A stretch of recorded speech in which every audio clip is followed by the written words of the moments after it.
Hello everyone. In this video we are going to learn a very important theorem which pertains to homogeneous linear differential equations, and that's called principle of superposition for homogeneous equations. Though this superposition principle is valid for all orders, we are specifically going to discuss it for second order, and then towards the end of this video we are going to generalize it to nth order.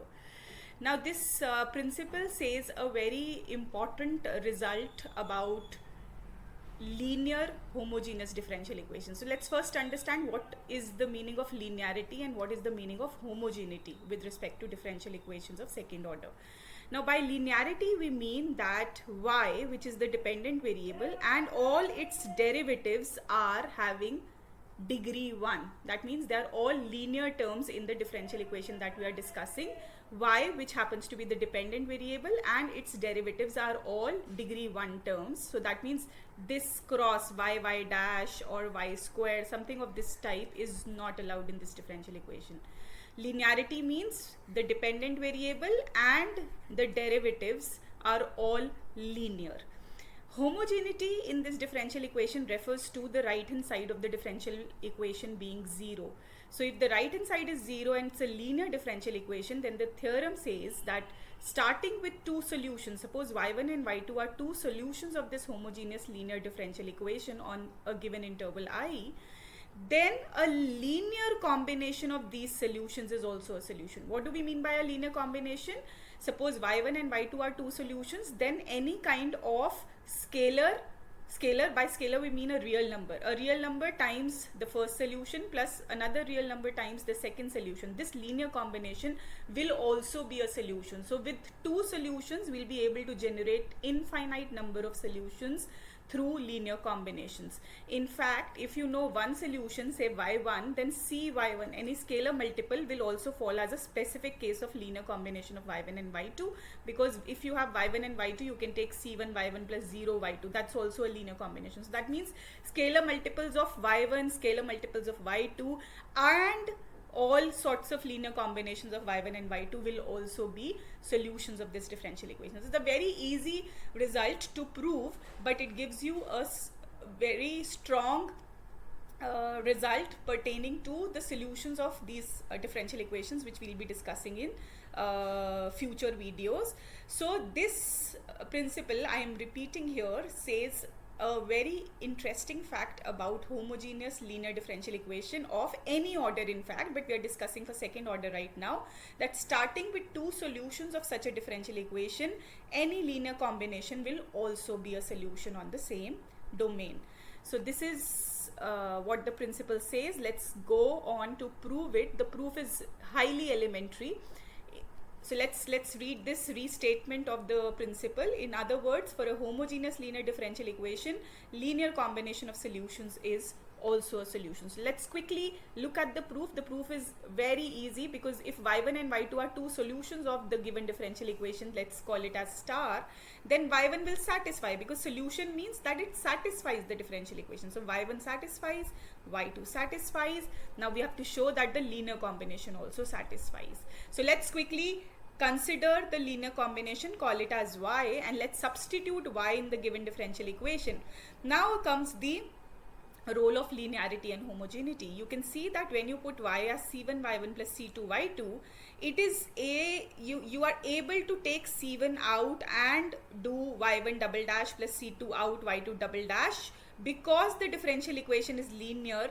Linearity helps you to split the terms out.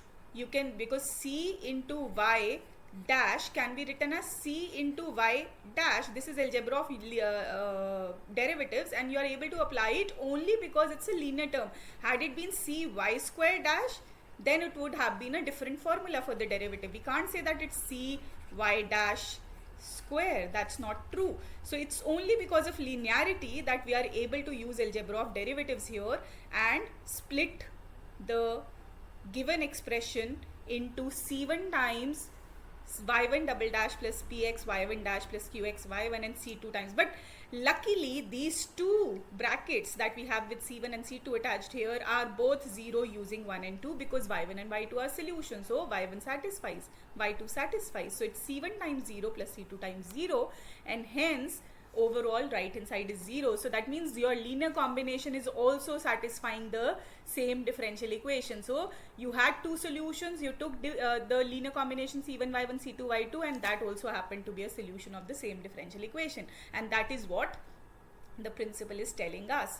Now here one should note that linearity and homogeneity, both of them are highly important, because you can see their role in splitting. Linearity has a role in splitting these two, and 0 has a role in c1 0 plus c2 0 being equal to 0. Had it been something different from 0 here, we would not have got the same thing here, right? So that means 0 has a role. So homogeneity has a role in the proof, linearity has a role in the proof, and let's justify that they are indispensable. You cannot drop linearity, you cannot drop homogeneity in these results. All right, so linearity cannot be dropped. There's one example to justify the same.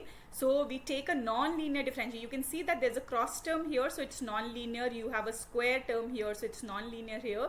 So non-linear differential equation, but the right hand side is 0. So we have indeed taken a homogeneous non-linear differential equation here. So we will see that for non-linear also the result fails to hold, the principle fails to hold here. Now you can see y double dash plus y dash square equal to 0 has y1 equal to 1 and y2 equal to root x. Both of them are solutions. You can just put y equal to 1 here.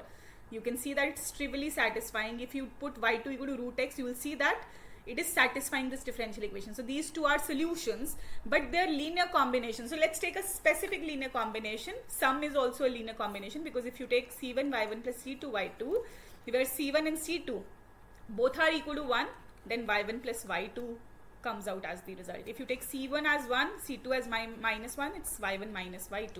So like that, sum and the difference are specific cases of linear combination. So let's take this linear combination, the sum combination, and we see that this combination, if you put y equal to y1 plus y2 and try to put it on the left hand side, you will see that it's not turning out to be 0. So that means y1 plus y2 is not a solution. So y1 and y2 were solutions, but y1 plus y2 is not a solution. This means that the principle is failing to hold here. And why is it failing? Because we did not take the differential equation of that special type. The principle is telling you that if you take a specific kind of differential equation, which is what? Which is linear as well as homogeneous, then the principle will be true. So either linearity or homogeneity, if dropped, the principle will fail to hold, and this example is a very good example to justify the same. So it's not holding because of non-linearity here. So you have two more examples which we can very easily, you can verify this yourself, take a screenshot of this and maybe practice it later on. You can see that y equal to x cube, again I've taken a non-linear and it's non-homogeneous also. In fact, the right hand side is also non-zero. So we have taken a non-linear, non-homogeneous differential equation, and we see that y equal to x cube satisfies, but y equal to cx cube for any value of c which is different from plus minus 1 is not a solution. But if this principle was holding true, then scalar multiples, all scalar multiples of solutions are linear combination specific cases, right? So they should have been solutions, but this is not a solution. We can very easily verify this. Similarly, y equal to 1 by x is a solution of this differential equation. Here homogeneity has been kept, but linearity has been dropped again. So y equal to 1 by x is a solution, but y equal to c by x for any c which is different from 0 and 1, like 2 by x, 3 by x, they will not be solutions. We can very easily put them in the differential equation to see that something is a solution and something is not a solution. So these two are for you to practice. Now in the next point, we see that homogeneity is also essential for this principle to hold true, not just linearity. In the above examples, we saw that linearity cannot be dropped. Here we see that homogeneity cannot be dropped. Now you can see that we have taken, this is a linear differential equation. Y double dash has power 1, y has power 1, but homogeneity has been dropped because it's 1 instead of 0. So this is a linear non-homogeneous differential equation. One can very easily verify that 1 plus cos x satisfies, 1 plus sin x satisfies, but the sum is not satisfying. So homogeneity cannot be dropped in this principle. Neither linearity nor homogeneity can be dropped in principle of superposition.